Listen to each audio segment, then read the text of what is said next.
ఒక్కసారి కొమ్మూరి గోల్డ్ కి కాల్ చేయండి. తాకట్లో ఉన్న మీ బంగారాన్ని విడిపించి మార్కెట్ ప్రైస్ కి వాళ్ళు కొనుక్కుని మిగతా డబ్బులు మీకు ఇచ్చేస్తారు. నమస్తే, వెల్కమ్ టు సుమన్ టీవీ. భారతదేశం అయితే పాక్ పై యుద్ధం ప్రకటించింది. ఆపరేషన్ సింధూర్ పేరుతోనే నిన్న రాత్రి నుంచి అయితే దాడులు అయితే ప్రారంభించింది. అయితే మనతో మాట్లాడేందుకు మాత్రం సిద్దిపేటకు సంబంధించినటువంటి అడ్వకేట్స్ అయితే ఉన్నారు. అంటే ఈ యుద్ధంపై అంటే వాళ్ళ అభిప్రాయం ఏంటి, ఎలా ఉండబోతుంది యుద్ధం అనేది కూడా వాళ్ళని అడిగి తెలుసుకునే ప్రయత్నం అయితే చేద్దాం. అంటే సార్ చెప్పండి, ఎట్లా ఉండబోతుంది?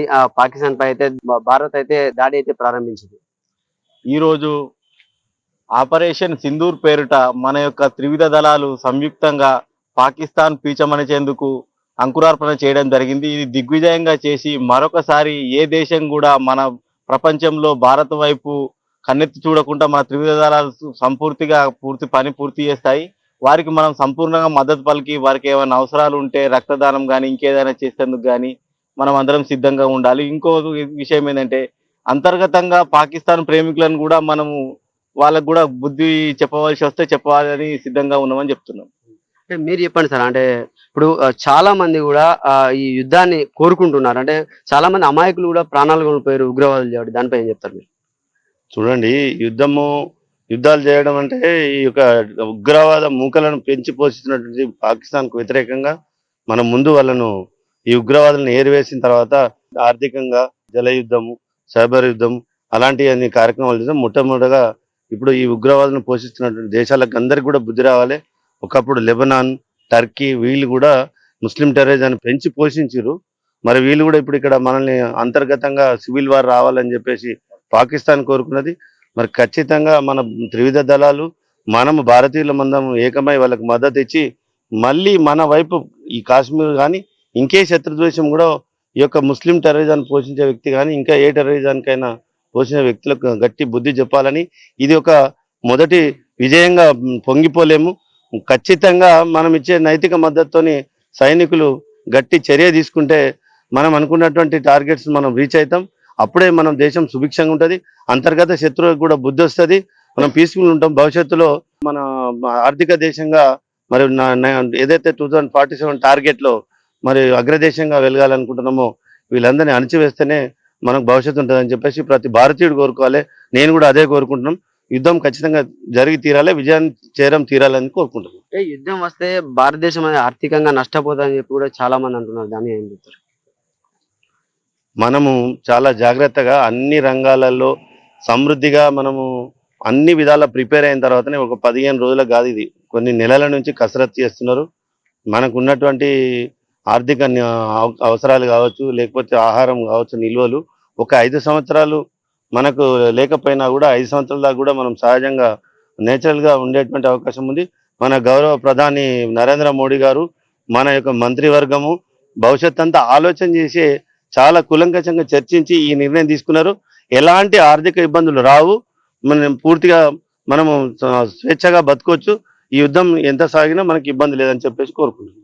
మీరు చెప్పండి సార్, పెహల్గాంలో దాదాపుగా 23-24 మంది కూడా అమాయకుల ప్రాణాలు తీశారు. దాని గురించి ఏం చెప్తారు? భారతదేశము యుద్ధం చేయాలని ఒక ఆలోచనతో యుద్ధాన్ని ప్రారంభం చేయలేదు. ఉగ్రవాద దాడిని ఖండించడానికి, భవిష్యత్తులో ఉగ్రవాదం లేకుండా చేయడానికి మాత్రమే ఈ కార్యక్రమం చేస్తుంది. అశాంతిని ప్రేరేపించే తత్వం భారతదేశంది కాదు. పాకిస్తాన్ యొక్క యాటిట్యూడు, పాకిస్తాన్ యొక్క వ్యవస్థ, పాకిస్తాన్ ఉగ్రవాదాన్ని పెంచిపోర్చడం మూలంగా దానికి ఒక రిప్లై ఇవ్వడానికి, దానికి ఒక సరైన సమాధానం తగు రీతిన పాకిస్తాన్ యొక్క చర్యలను ఖండించడానికి చేసే కార్యక్రమం ఇది.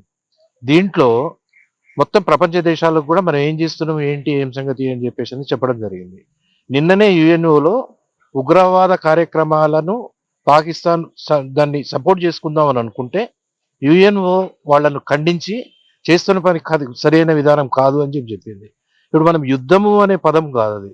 ఆపరేషన్ సింధూర్ ఏంటి అని అంటే, పహల్గాంలో ఉగ్రవాద దాడిని ఖండిస్తూ, ఉగ్రవాదులను ఏరివేస్తూ, భవిష్యత్తులో ఉగ్రవాద చర్యలు మన భారతదేశం వైపు చూడకుండా, అమాయకమైన ప్రజలను పుట్టన పెట్టుకోకుండా, మతాన్ని ఐడెంటిఫై చేస్తూ చంపే కార్యక్రమాన్ని ఇక ముందు భవిష్యత్తులో జరగకుండా, ఉగ్రవాద ప్రేరేపిత కార్యక్రమాలు, ఉగ్రవాద ప్రేరిత ప్రాంతాలని మట్టుపెట్టడానికి చేసే కార్యక్రమం తప్పితే మన నైబరింగ్ స్టేట్స్, నైబరింగ్ కంట్రీస్ మీద కోపంతో కాదు. ఇక్కడ వాళ్ళు చేస్తున్న ఘాతుక చర్యలను ఖండించే కార్యక్రమం ఇది. దాంట్లో భాగంగానే ఈ కార్యక్రమం జరుగుతుంది. ఇది అంతం కాదు, ఇది ఆరంభమే. 4 రోజులు సరిపోతుంది ఈ ఉగ్రవాద చర్యలను టోటల్ వైండప్ చేయడానికి. అవసరం అనుకుంటే భారతదేశం యొక్క ఆలోచన విధానం ప్రకారము ప్రతి ఒక్క భారతీయుడు ఈ పార్టీ ఆ పార్టీ ఈ మతం ఆ మతం కాదు, ప్రతి ఒక్కరు దీని వెనుక నిలబడి ఉన్నారు. కనుక భవిష్యత్తులో మనకి ఎలాంటి ఇబ్బందులు ఏమి ఉండవు. ఇది సరైన గుణపాఠం జరగడానికి అవశ్యమైన పరిస్థితి. అది చేస్తా ఉంది మన గవర్నమెంట్. దానికి ప్రతి ఒక్క భారతీయుడు 140 కోట్ల మంది ప్రతి ఒక్కరు దాని వెనుక ఉన్నారు. కనుక ఏం ఇబ్బంది లేదు, మనకి ఎలాంటి పరిస్థితి ఏం లేదు. భారతదేశ పౌరుడు ప్రతి ఒక్కరు ఏదైనా త్యాగాలు చేయడానికి కూడా ఇలా రెడీ ఉన్నారు. అంటే మీరు చెప్పండి సార్, అంటే ఎట్లా ఉండబోతుంది? పెహల్గామ్ లో కూడా చాలా మందిని వాళ్ళు చంపేశారు. ఇప్పుడు మనం పాకిస్తాన్ ఎదుర్కొనే శక్తి మనకు ఉందంటారు?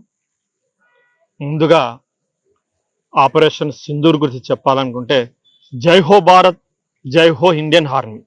ఇండియన్ ఆర్మీ యొక్క సత్తా ప్రపంచంలో తీవ్రవాదం ఏ మూలలున్నా అంతం చేసే శక్తి ఈ ఇండియన్ ఆర్మీ సొంతం.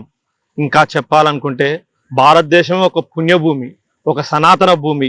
ఈ సనాతన భూమి పట్ల కానీ ఈ పుణ్యభూమి పట్ల కానీ ఎవరు కన్నెత్తి చూసినా ఇండియన్ ఆర్మీ కానీ ఇండియా యొక్క ప్రజలు కానీ చూస్తూ ఊరుకోరు అనడానికే ఈ దాడులు. మీరు చెప్పండి సార్, ఎట్లా ఉండబోతుంది?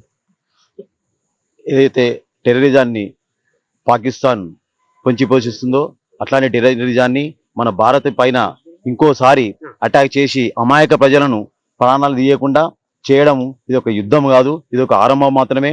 ఇంకోసారి ఎట్లాంటి టెర్రరిజాన్ని అయినా మన భారతదేశం పైకి చూడకుండా దీన్ని అంతం చేయాలనే ఉద్దేశంతోనే మొదటగా నేను చెప్పేది ఏంటంటే, పిఓని ఆక్యుపై చేస్తే ఏదైతే వాళ్ళు పాకిస్తాన్ పిఓకలు టెర్రరిజాన్ని వాళ్ళు ఇంప్రూవ్మెంట్ చేసుకుంటూ వాళ్ళకు ట్రైనింగ్ ఇచ్చుకుంటూ అక్కడ నుంచి మన ఇండియా మీద దాడి చేసి మన హిందూ ప్రజలను వాళ్ళను అన్యాయంగా హిందువులను మీరు హిందువులా ముస్లింలా అని చెప్పి చూస్తూ మరి చంపేశారు. ఇది ఎంత అన్యాయమైనది, దీన్ని ఖండిస్తున్నాము.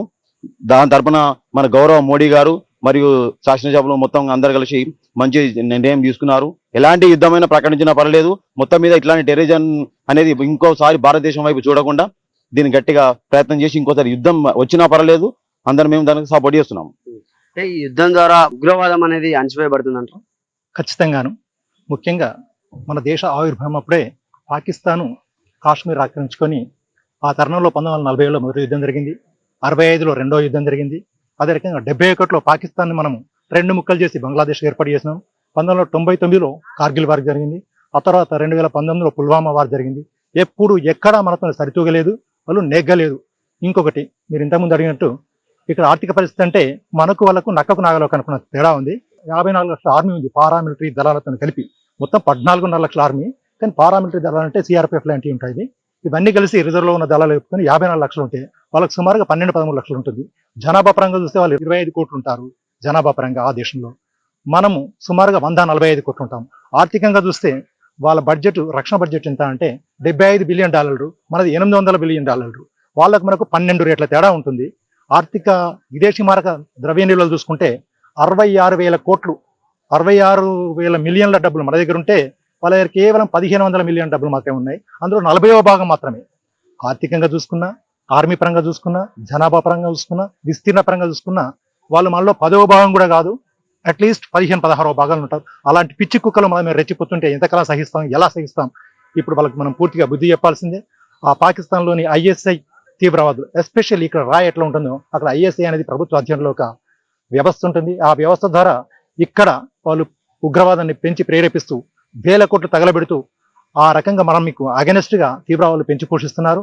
అందుకోసమే నిన్న మనం చేసిన దాడి, ఆ ఉగ్రవాద చర్యల మీద దాడితో పాటు ఏం చేశామంటే అక్కడ ఉన్నటువంటి ఆ క్యాంపులను, ఉగ్రవాద ట్రైనింగ్ సెంటర్స్ మీద అటాక్ చేయడం అనేది ఒక సంకేతం ఇవ్వడం జరిగింది. అవసరమైతే ట్రైనింగ్ సెంటర్స్నే కాదు మీ మీద కూడా అటాక్ చేసి మేము మీ దేశాన్ని కూడా స్వాధీనం చేసుకోవడం కూడా సంసిద్ధంగా ఉన్నాం. అవసరమైతే మీరు ఉగ్రవాదాన్ని ప్రేరేపించి మా దేశాన్ని పాడు చేస్తుంటే మీ దేశాన్ని అటాక్ చేసి ముక్కలు ముక్కలు చేయగలం, మళ్ళీ 4 ముక్కలు కూడా చేయగలం. గతంలో 71లో మీ నుండి బంగ్లాదేశ్ ఏర్పాటు చేస్తాం, ఇప్పుడు బలూచిస్తాన్ ఏర్పాటు చేస్తాం, సింధును సపరేట్ చేస్తాము అంటూ ఇంకో 4 ముక్కలు చేస్తామని మనం వాళ్ళ హెచ్చరిక పంపుతున్నాము.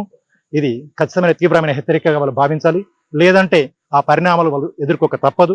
మనం ఒకవేళ ఆర్థిక చిన్నపాటిగా నష్టపోతే వాళ్ళు మాత్రం బిచ్చగాలుగా మారిపోతారు. మన మీద వాళ్ళు ఇంకా దుశ్చర్యలకు పాల్పడితే మనకు ధన నష్టం జరిగితే వాళ్ళు ప్రపంచ పట్టణంలో లేకుండా అయిపోతారు. ఇది భారత్ యొక్క నినాదం. జై భారత్. జై భారత్. మీరు చెప్పండి సార్, అంటే ఇప్పుడు ఈ ఈ దాడి వల్ల, ఈ సింధు ఆపరేషన్ వల్ల అంటే పాకిస్తాన్ కు నష్టం జరిగే అవకాశం ఉంది, ప్రజలు కూడా చనిపోయే అవకాశం ఉంది, అంటే భారత్ లో కూడా చనిపోయే అవకాశం ఉంది. ఏం చెప్తారు దీని గురించి?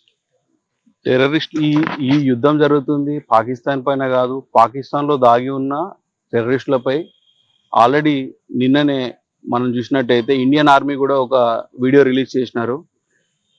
అక్యురేట్ గా ఎక్కడున్నా దాగి ఉన్నా కానీ మిమ్మల్ని కాల్చి చంపేస్తామని చెప్పేసి ఆ వీడియోకు రిలీజ్ చేసినట్టుగానే ఈరోజు పొద్దున్నే మనము తీవ్రవాదులపై అటాక్స్ చూసాము. దాదాపు 9 ప్రాంతాలలో పాకిస్తాన్లో దాగి ఉన్న ఈ టెర్రరిస్టులపై యుద్ధం అనేది మొదలైంది. ఈ యుద్ధంలో ఆర్థికంగా కానీ అన్ని విధాలుగా ఇండియన్ ఆర్మీ బలోపేతం చేస్తాము. ఇక్కడున్న ప్రజలు 140 కోట్ల ప్రజలు ప్రతి ఒక్కరూ ఇండియన్ ఆర్మీకి సపోర్ట్ గా ఉండి ఎలాంటి నష్టాలైనా కష్టాలైనా సంసిద్ధంగా ఉన్నతంగా ఎదుర్కోవడానికి సిద్ధంగా ఉన్నాము. జై భారత్, భారత్ మాతాకి జై. ఏ నష్టమైనా ఏ కష్టమైనా కూడా మనం భారతీయులు అందరం కూడా ఏకమై ఉండి యుద్ధానికి మనం సపోర్ట్ చేయాలని కూడా ఇక్కడ సిద్దిపేటలోని అడ్వకేట్స్ అయితే చెప్తున్న పరిస్థితి అయితే ఉంది.